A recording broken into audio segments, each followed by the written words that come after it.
Hello नमस्कार साथियों, केवी expert classes में आप सभी का स्वागत है। मैं हूं आपके साथ काविंदर और आज हम शुरुआत करने वाले अपने अगले टॉपिक से।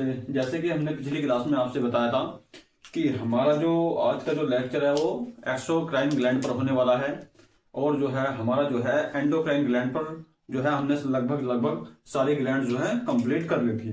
ठीक है, तो आज जो हम शुरुआत करने वाले हैं अपने अगले टॉपिक से, उसमें जो पढ़ने वाले हम जो है एक्सोक्राइन ग्लैंड पढ़ने वाले हैं। कौन सी? एक्सोक्राइन ग्लैंड जो पढ़ने वाले हैं हम। तो अब जो हम बिना देरी किए हुए चलते हैं अपने अगले टॉपिक की ओर। तो हमारा जो अगला टॉपिक है होने वाला है वो होने वाला है एक्सोक्राइन ग्लैंड। क्या होने वाला? Exocrine gland.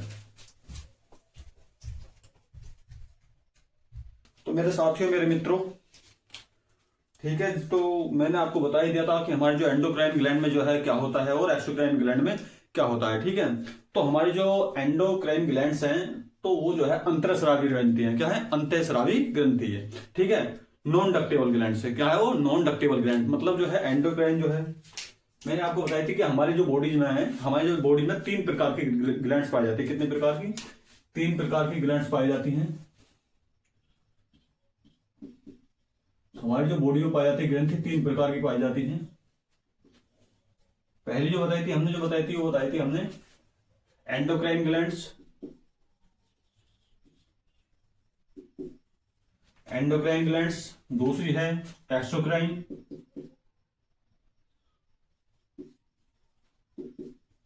Exocrine gland. और तीसरी जो बताई थी हमने वो बताई थी हेट्रोक्राइन ग्लैंड। कौन सी? Heterocrine glands. ठीक है, एक्सोक्राइन एंडोक्राइन मतलब अंतःस्रावी ग्रंथि और जो है एक्सोक्राइन बहिःस्रावी ग्रंथि। और हेट्रोक्राइन जो बताई थी हमने वो बताई थी हमने आपको जो है मिश्रित ग्रंथि। ठीक है, एंडोक्राइन ग्रंथि की बात करूं तो इन्हें जो है नॉन डक्टेबल ग्लैंड्स भी बोलते हैं। क्या बोलते हैं? Non ductable. नॉन डक्टेबल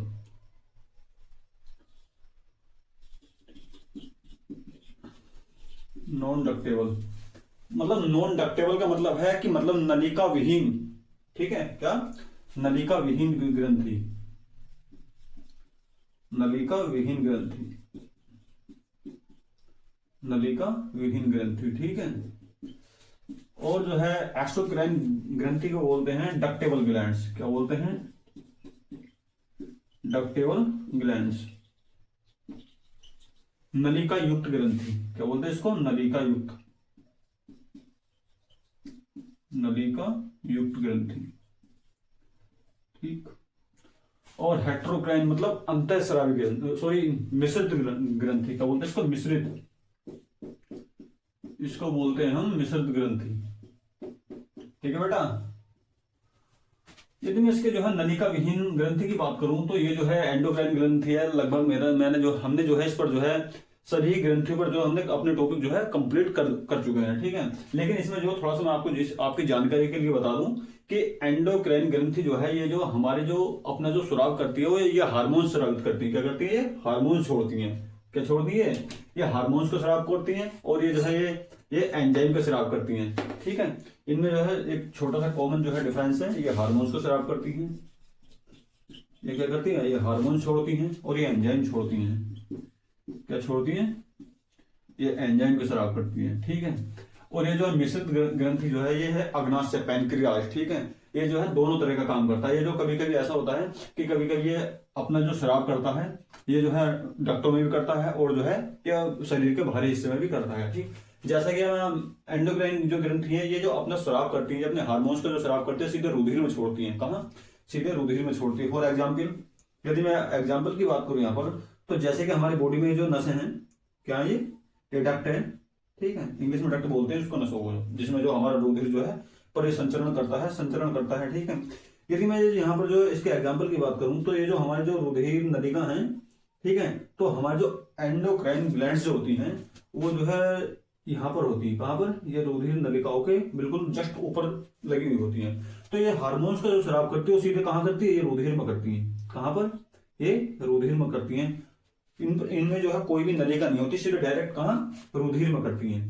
ठीक है, और यदि मैं जो है एक्सोक्राइन की बात करूं, डक्टेबल ग्लैंड्स की बात करूं, तो ये जो है अपना जो स्राव करती हैं वो रुधिर में न करके, जिस तरह से ये है, ये यहाँ पर ग्रंथि है, ठीक है, ये जो यहाँ पर ग्लैंड्स है, तो ये अपना जो है एक नलिका के माध्यम से, कहां पर, एक नलिका के माध्यम से, ये ग्लैंड्स है और ये क्या है, ये नली है, एक तरह की क्या है, नली है, डक्ट है। तो एक नलिका के माध्यम से शरीर के बाहरी हिस्सों में अपने जो है एंजाइम का स्राव करती हैं। यदि मैं इसके फॉर एग्जांपल की बात करूं, जैसे कि हमारी क्या है, ये लाल ग्रंथि है, ठीक है, लाल ग्रंथि की मैं बात करूं तो हमारे जो मुख में 3 जोड़ी जो है लाल ग्रंथि पाई जाती है। कितने जोड़ी, 3 जोड़ी जो है लाल ग्रंथि पाई जाती हैं, ठीक है। जब कभी आप जो है इसको मॉर्निंग में आप देख लेना कि जब जो है कभी आप आईने, जब अपना मुंह चेहरा फेस देखो आईने में, तो आप जो है अपनी जीवा को ऊपर उठाकर देखना, क्या, जीवा को ऊपर उठाकर देखना, ठीक है, ये हमारी जीवा है। तो जीवा के नीचे जो है एक पतला सा पिन्ना होगा, ठीक है, उस पिन्ना के एक इधर और एक इधर, ये 2 आपको छिद्र दिखाई देंगे, ठीक है, क्या, छिद्र दिखाई देंगे। मतलब मैं आपको स्पष्ट कह देना चाहता हूं कि हमारे जो पिन्ना के साइड में जो 2 छिद्र दिखाई देते हैं वो डक्ट होती है, ये हमारी जो है, ये जो है उसके अंत, सॉरी, लार ग्रंथि की जो है ये डक्ट होती है, क्या है, ये डक्ट होती है, मतलब जो है हमारी जो लार जो निकलती है वो डक्टों के माध्यम से बाहर निकलती है, ठीक है। अब ये जो हमारे मिश्रित ग्लैंड है, ये जो है क्या, ये जो है इस तरह, इसका जो है दोनों तरह का स्वभाव होता है, ठीक है, कैसा, इसका जो स्वभाव होता है दोनों तरह का होता है, ठीक है। समय पड़ने पर जैसे कि बॉडी जो है जिस तरह का अपने काम करना चाहेगी तो वो अपने आप को वैसे ही, एक तरह का गिरगिट देखो, ठीक है, ये जो है अपने आप को वैसे ही परिवर्तित कर लेती है। हमारा जो एंडोक्राइन ग्लैंड है ये शायद हमारा जो है लगभग कंप्लीट हो चुका है। क्या हो चुका है, कंप्लीट। हमने जो इस पे जो सारे टॉपिक हमने जो अपने कंप्लीट कर चुके हैं। हमारा जो बचा लगभग हमने जो है ये भी कंप्लीट कर चुके हैं, हेट्रोक्राइन ग्लैंड, मिश्रित ग्लैंड, पैनक्रियाज, ठीक है, हमने ये भी जो है अपना कंप्लीट कर चुके हैं। और हमारा जो बचा है शेष जो सेशन बचा है हमारा, वो बचा है हमारा एक्सोक्राइन ग्लैंड का। क्या बचा है हमारा, एक्सोक्राइन ग्लैंड का जो हमारा टॉपिक जो है शेष बचा है, ठीक है। तो आज हम जो इसको कवर करने वाले हैं एक्सोक्राइन ग्लैंड, ठीक है। आप जो हेडिंग डालिए एक्सोक्राइन ग्लैंड।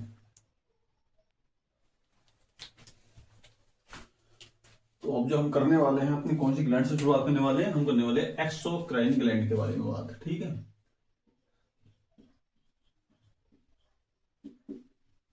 एक्सोक्राइन ग्लैंड, आज की जो क्लास है बहुत ही इंपॉर्टेंट होने वाली है, क्योंकि जो है खासकर जो है कॉम्पिटिटिव एग्जाम से यहाँ से जो है खासकर क्वेश्चन पूछे जाते हैं, ठीक है। ज्यादातर जो क्वेश्चन बनते हैं यहाँ से जो पूछने को बनते हैं वो बनते हैं यहाँ पर हमारे जो लार ग्रंथि के बारे में, ठीक है। तो हमारे जो एंडोक्राइन जो सॉरी एक्सोक्राइन जो ग्लैंड है कौन कौन सी हैं, पहला है श्वेत ग्रंथि, कौन कौन सी है, श्वेत ग्रंथि, ठीक है।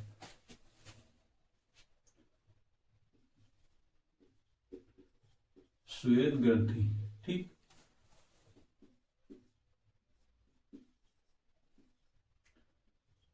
श्वेत ग्रंथि। दूसरा है सीवियसियस ग्रंथि,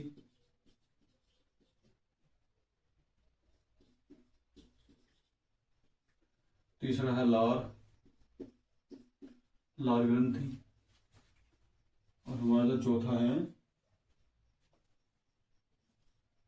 असुर ग्रंथि है।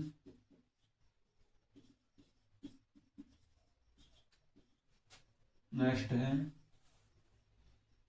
असुर ग्रंथि हो गया, श्वेत ग्रंथि होगा, सीवियसियस होगा, लाल ग्रंथि होगा, असुर ग्रंथि होगा, और जो है अगला है दुग्ध ग्रंथि,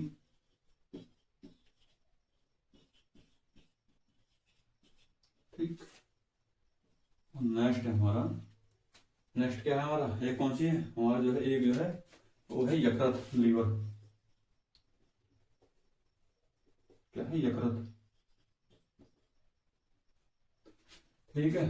तो हम जो बात करें, हम जो पढ़ने वाले हैं, अब पढ़ने वाले हैं क्या, श्वेत ग्रंथि के बारे में, ठीक।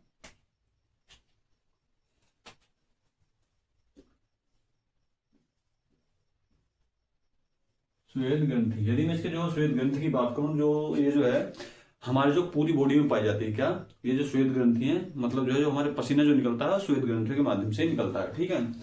तो हमारे जो ये श्वेत ग्रंथि है हमारी पूरी बॉडी में पाई जाती है, ठीक है। यदि मैं इनके जो है प्रकार की बात करूं तो ये 2 प्रकार की होती है। कितने प्रकार की, ये 2 प्रकार की होती है। कौन कौन सी? पहली है एपोक्राइन, पहली कौन सी? पहली एक्राइन लिखो, पहली है एक्राइन और दूसरी है एपोक्राइन। कौन सी? एपोक्राइन। ठीक, ठीक है, लगातार नोट कर रहे हैं आप। ये जो है इसके, यदि इसके बारे में मैं बात करूं, ये मैक्सिमम जो पाई जाती है, ये मैक्सिमम पैरों के तलुओं,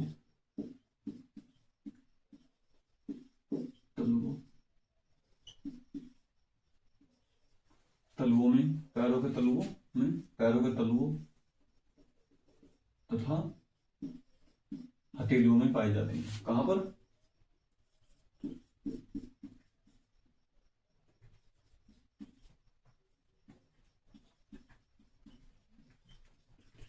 यहां पर मैं आपको एक बात और बता दूं, ये जो है, ये एक्राइन ग्रंथि जो है, ये जो हमारी बॉडी में होती तो मतलब पूरी बॉडी में है, लेकिन यदि मैं इसकी मैक्सिमम की मात्रा की बात करूं तो कहां पर पाई जाती है?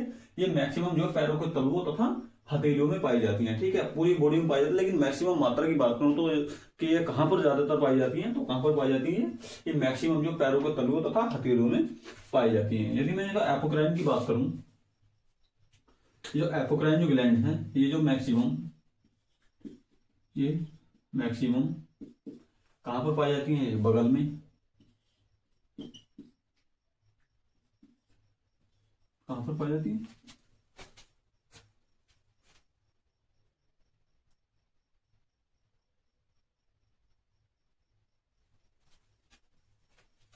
ये मैक्सिमम बगल में, एरोला, एरोला में पाई जाती है, एरोला, एरोला। ठीक है, यदि मैं यहाँ पर पूछेंगे कि एरोला क्या होता है, ये जो जो मादा का जो है स्तन जो होते हैं ना, स्तन स्तन ग्रंथि जो होती है, ये जो एरोला है, एरोला किसे कहते हैं? एरोला जो है, जो ये स्तन ग्रंथि होती है, और स्तन ग्रंथि के ऊपरी जो अग्रभाग होता है, ये चौड़ा पिन्ना जो होता है, ठीक है, इसको बोलते हैं एरोला। बोलते हैं इसको एरोला बोलते हैं। ठीक है, ये पुरुषों में भी होता है। ठीक है, तो ये जो भाग है, ये यहाँ पर जो ये बाल जो उगते हैं, तो इसको बोलते हैं हम क्या? इसको बोलते हैं एरोला। ठीक, तो यहाँ पर जो एरोला तथा पेरिनियम, ठीक है, क्या? पेरिनियम, पेरिनियम, ये मैक्सिमम जो पाई जाती है। ठीक है, पेरिनियम। अब आप कहेंगे कि पेरिनियम किसको बोलते हैं?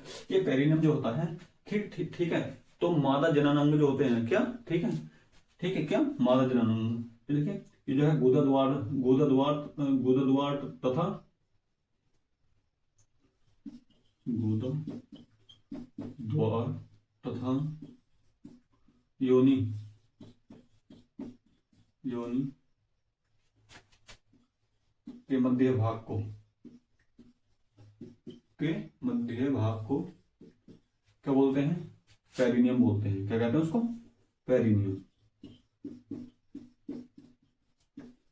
पेरिनियम कहते हैं। या ऐसे कहें, पुरुषों में गोदा, गोदा, गोदा तथा अंडकोश के मध्य स्थान को, तथा अंडकोश, अंडकोश, अंडकोश के मध्य स्थान को, मध्य भाग को क्या बोलते हैं? पेरिनियम बोलते हैं। पेरिनियम, पेरिनियम कहते हैं। ठीक है, तो ये पेरिनियम हो गया। ठीक है, कहां पर? ये मैक्सिमम जो कहां बगल में पाई जाती है, एरोला में पाई जाती है, एरोला पेरिनियम में पाई जाती है। ठीक है, ये हमारी भुहों में ज्यादा मैक्सिमम पाई जाती है। ठीक, तो और कहां पर पाई जाती है? कान, कान के पीछे पाई जाती है। ठीक है, ये मैक्सिमम कहां पर पाई जाती है? मैक्सिमम जो एरोला पेरिनियम बगल में, और हमारी जो है भुहों में, ये मैक्सिमम मात्रा जो है होती है। ठीक है बेटा, तो हमारे जो गैलोवेल जो आप यहाँ पर जो नोट करते रहेंगे। ठीक, तो आगे चलेंगे अब हम। यहाँ पर जो आपको मैं एक बात और बता दूं, ये जो है,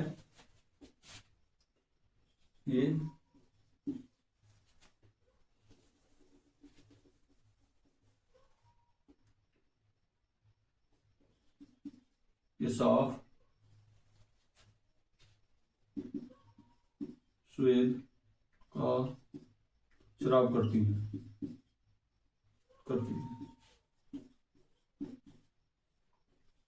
ठीक है, ये जो है एक्राइन जो ग्लैंड्स होती हैं हमारी बॉडी में, जो श्वेत ग्रंथि जो होती हैं, ये एक्राइन जो ग्लैंड्स होती हैं, ये जो श्वेत का जो स्राव करती है, मतलब स्वच्छ होता है। ठीक है, स्वच्छ मतलब साफ होता है वो, उसमें जो कोई भी दुर्गंध नहीं आती है। ठीक है, यदि मैं यहाँ का एपोक्राइन की बात करूं तो ये दुर्गंध युक्त, क्या दुर्गंध युक्त स्वेद का स्राव करती है, स्वेद का स्राव करती है।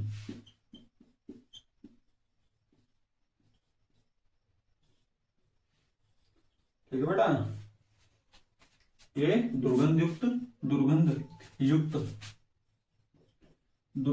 स्वेद का स्राव करती हैं। ठीक है, ये साफ, ये एक्राइन जो ग्लैंड्स होती है, इनसे जो निकलने वाला जो स्वेद होता है वो कैसा होता है, बिल्कुल साफ होता है। लेकिन यहाँ पर जो है एपोक्राइन जो ग्लैंड्स होती हैं जो पसीने की, ये जो दुर्गंध युक्त स्वेद का स्राव करती हैं। ठीक है, तो आप जो यहाँ पर कॉपी करो, अब जो है आगे चलेंगे फिर।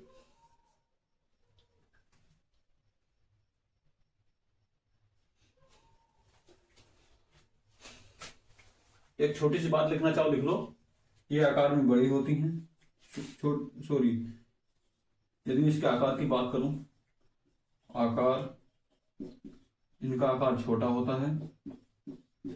ठीक है, इनका जो आकार होता है वो आकार होता है इनका बड़ा। ठीक है, यदि मैं आकार की बात करूं तो इनका आकार कैसा होता है, इनका आकार बहुत बड़ा। ठीक है, एक और यहाँ पर जो मैं और एक्स्ट्रा जानकारी है मैं आपको बता दूं। ठीक है, जो एपोक्राइन जो ग्लैंड है, ये यौवन अवस्था से पहले जो है निष्क्रिय रहती हैं। क्या है, निष्क्रिय रहती हैं, मतलब ये जो क्रिया नहीं करती कुछ भी। ठीक है, क्या यौवन अवस्था से पहले, ये यौवन अवस्था के टाइम पर ही ये क्या सक्रिय होती है, यौवन अवस्था के बाद। ठीक, यौवन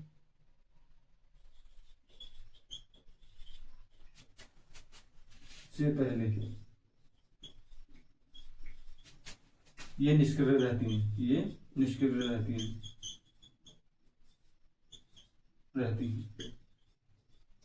ठीक है बेटा, तो आप इसको कॉपी करो जल्दी फटाफट, फिर जो हम आगे चलेंगे।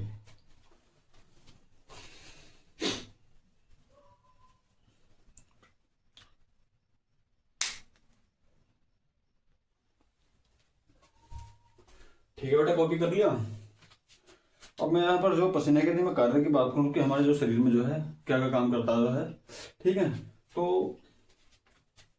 हमारे जो शरीर में जो है पसीना जो क्या काम करता है, इसके बारे में मैं बात करूं।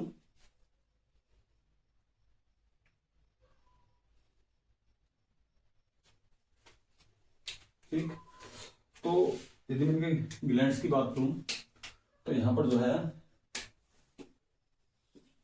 ठीक, तो ग्लैंड्स जो होते हैं ये हमारे शरीर में जो है क्या काम करती हैं, हमारे शरीर में जल तथा लवण का संतुलन बनाए रखती हैं। ठीक है, क्या करती है, हमारे जो शरीर में जल है, जल तथा लवण का संतुलन बनाने का कार्य कौन करती है हमारे शरीर में, ये जो श्वेत ग्लैंड्स करती है। कौन करती है, श्वेत ग्रंथि करती है। ठीक है, अब आप कहेंगे वो कैसे। ठीक है, जो हमारे शरीर में जो मैक्सिमम जो है, यदि हमारे शरीर में ज्यादा पानी है तो जो हम काम करते हैं तो जो है जो एक्स्ट्रा जो पानी होता है वो जो पसीने के माध्यम से जो हमारे शरीर से जो हमारी बॉडी से जो है बाहर रिलीज कर दिया जाता है। किनके द्वारा, श्वेत ग्रंथि जो है रिलीज कर देती है बाहर की ओर। ठीक है, तो इसी तरह से जो है हमारे शरीर में जो है जल तथा लवण का जो है संतुलन बनाने का कार्य कौन करती है, जो सॉरी ये हमारे श्वेत ग्रंथि करती हैं। ठीक है, लवण का संतुलन बनाने का काम करती हैं,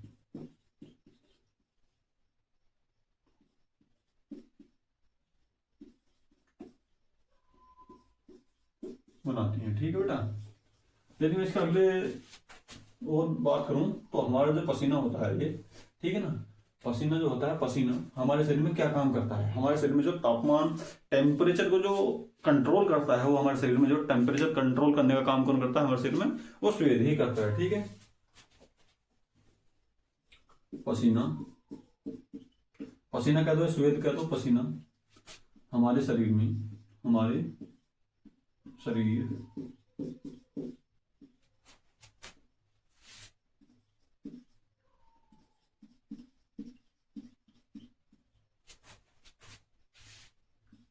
नियंत्रण करता है,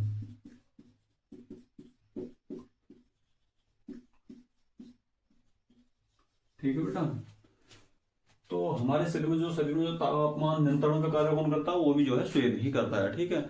अब यदि मैं बात करूं कि जो पसीना जो होता है, हमारा जो स्वेद जो है यहाँ पर जो कहाँ से प्राप्त होता है, कहाँ से आता है, ठीक है। तो यहाँ पे मैं बता दूं आपको कहाँ से आता है हमारा स्वेद जो आता है, ये कहाँ से आता है, ये जो आता है हमारा जो स्वेद आता है रक्त प्लाज्मा से निकलता है। कहाँ से आता है, रक्त प्लाज्मा। हमारे जो शरीर में जो है पसीना जो कहाँ बनता है, रक्त प्लाज्मा में बनता है। ठीक, कहाँ पर पसीना, रक्त प्लाज्मा, रक्त। आप कहेंगे कि सर रक्त प्लाज्मा से कैसे निकलता है, क्यों, अब बताऊं। जैसे कि हम, जैसे मनुष्य जितना हार्ड काम करेगा, ठीक है, तो उतने ही तेजी से जो हमारी बॉडी में जो है हमारी जो बॉडी की जो जो डक्ट है उसी उतनी तेजी से जो हमारा जो ब्लड जो है सर्कुलेट करेगा। ठीक है बेटा। तो जितनी तेजी से जो है, अगर ज्यादा तेजी से हमारे जो डक्ट में जो है हृदय सर्कुलेट करेगा, ठीक है, तो रक्त प्लाज्मा जो है जब सर्कुलेट करेगा तो क्या है, जो हमारा जो फैट है, फैट जो पानी है वो नसों के बाहर निकलेगा। ठीक है। जब हमारा जो बाहर निकलेगा तो रक्त प्लाज्मा से जो है बाहर निकल कर आएगा। जब बाहर निकल कर आएगा तो क्या, तो हमारी जो त्वचा से जो है स्वेद जो है वो बाहर निकलेगा। ठीक है बेटा। तो इसी तरह से जो है हमारा जो रक्त, जो हमारा जो स्वेद है वो कहाँ से प्राप्त होता है, वो रक्त प्लाज्मा से प्राप्त होता है। ठीक, प्राप्त होता है। ठीक है। एक जो है, एक और छोटी सी बात यहाँ पर बता दूं कि जो इसके जो पसीने का जो है स्वाद कैसा होता है। ठीक है। यदि मैं इसके स्वाद की बात करूं, स्वाद कैसा होता है स्वेद का, स्वेद का स्वाद, तो इसका जो स्वाद होता है नमकीन होता है। कैसा, नमकीन होता है। क्यों नमकीन क्यों होता है, क्यों होता है नमकीन, नमकीन होता है सोडियम क्लोराइड के कारण। किसके कारण, सोडियम क्लोराइड के कारण।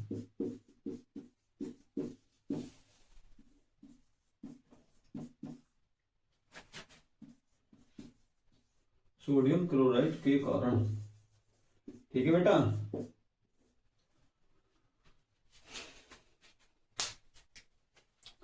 तो यहां पर जो मैंने आपको बता दिया कि श्वेत ग्रंथि जो है हमारी जो है कंप्लीट हो चुकी है। ठीक है। हमारे जो शरीर में जो है श्वेत ग्रंथि कितनी पाई जाती है, 2 प्रकार की पाई जाती है। कौन कौन सी, एक एक्राइन और एक दूसरी है एपोक्राइन। एक्राइन और एपोक्राइन। ठीक है। एक्राइन जो है शुद्ध पसीने का स्राव करती है और एपोक्राइन जो है वो अशुद्ध पसीने का स्राव करती है। ठीक है। ये बिना दुर्गंध का जो है, एक्राइन जो है बिना दुर्गंध का पसीने का स्राव करती है और जो है एपोक्राइन जो है वो दुर्गंध युक्त पसीने का स्राव करती है। ठीक है बेटा। यदि मैं एक्राइन की बात करूं, मैंने अभी पीछे अभी बताया है। ठीक है। ये मैक्सिमम मात्रा में कहां पर, एक्राइन मैक्सिमम मात्रा में कहां पर पाई जाती है, ये तलवों पर और हथेलियों पर जो है मैक्सिमम मात्रा में। कौन, एक्राइन जो है तलवों और पैरों, हाथों की हथेलियों में जो है मैक्सिमम मात्रा में पाई जाती है। लेकिन एपोक्राइन जो है मैक्सिमम मात्रा में कहां पर पाई जाती है, ये बगल में। ठीक है, बगल में पाई जाती है। ठीक है। तो इसी तरह से मैंने आपको जो है अलग अलग ग्रंथि के जो है बारे में आपको बता दिया। ठीक है। और मैंने इसके बारे में बता दिया कि यह जो है जल तथा लवण का संतुलन बनाए रखती है। कौन, ग्लैंड्स जो है, श्वेत ग्रंथि जो है हमारे शरीर में जो है जल तथा लवण का संतुलन कौन बनाए रखती है, ये जो है ये श्वेत ग्रंथि बनाए रखती है। ठीक है। और ये हमारे शरीर में जो है पसीना जो है हमारे शरीर में क्या काम करता है, टेम्परेचर का काम भी करता है। टेम्परेचर को कंट्रोल करने का काम कौन करता है, वो भी हमारे शरीर में जो है पसीना ही करता है। ठीक है। और जो है पसीना कहाँ से प्राप्त होता है हमें, ठीक है, ये जो एग्जाम में अक्सर यहीं से क्वेश्चन पूछा जाता है। ठीक है, कहां से, यहाँ से, कि पसीना जो है, पसीना कहां से प्राप्त होता है, तो कहां से प्राप्त होता है, वो रक्त प्लाज्मा से प्राप्त होता है। ठीक है। यदि अब क्वेश्चन ये भी पूछा जाएगा कि स्वेद, ये जो पसीने का जो स्वाद है वो नमकीन जो किसके कारण होता है। ठीक है। यहाँ पर जो क्वेश्चन कई बार पूछा गया है कि पसीने का जो स्वाद है वो नमकीन होता है, लेकिन किसके कारण होता है, तो वो किसकी वजह से होता है, वो होता है सोडियम क्लोराइड की वजह से। ठीक बेटा। तो एक ग्रंथि के बारे में यदि मैं वो बात करूं तो वो है सीबेशियस ग्लैंड। कौन सी, सीबेशियस ग्लैंड। ठीक है। तो बेटा वो भी जो है एक तरह का जो, वो भी हमारी त्वचा में ही पाई जाती है। ठीक है। लेकिन क्या वो जो है एक तेलीय, क्या एक तेलीय मतलब पदार्थ का जो स्राव करती है, वो हमारी जो है त्वचा की दूसरी लेयर में स्थापित होती है। कहां पर, हमारी जो त्वचा है उसकी दूसरी परत में स्थित होती है, जो हमारे बाल को ऊपर है, ये बाल कोप की जो है जड़ों में जो है स्थित होती है। वो क्या करती है, वो जो एक तेलीय पदार्थ का स्राव करती है। क्या, एक तेलीय पदार्थ का स्राव करती है। वो जो तेलीय पदार्थ है कि उसका जो बॉडी में हमारा क्या काम है, वो जो हमारी जो बॉडी में हमारी जो बॉडी है, हमारी बॉडी को घर्षण से बचाने का कार्य काम कौन करता है, वो करती है सीवेज ग्लैंड के जो क्षारीय जो तेलीय पदार्थ जो स्राव करती है। ठीक है बेटा,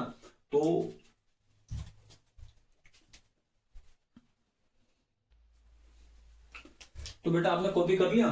ठीक है, तो बेटा आज के लिए इतना ही काफी है। ठीक, तो मिलते हैं नेक्स्ट वीडियो में, कल बात करते हैं। आप जो है ये इसके बारे में सीबीएसएस ग्लैंड के बारे में आप जो कंप्लीट जो है इसके बारे में पढ़कर आए। ठीक है, जो पढ़ने में और जो समझाने में थोड़ा अच्छा सा भी लगे। ठीक है बेटा, तो इसी तरह से आप हमारे साथ बने रहिए। ठीक है, आपको जो है सिलेक्शन दिलाने की गारंटी हमारी है। तो मिलते हैं नेक्स्ट वीडियो में, तब तक के लिए जय हिंद, वंदे मातरम।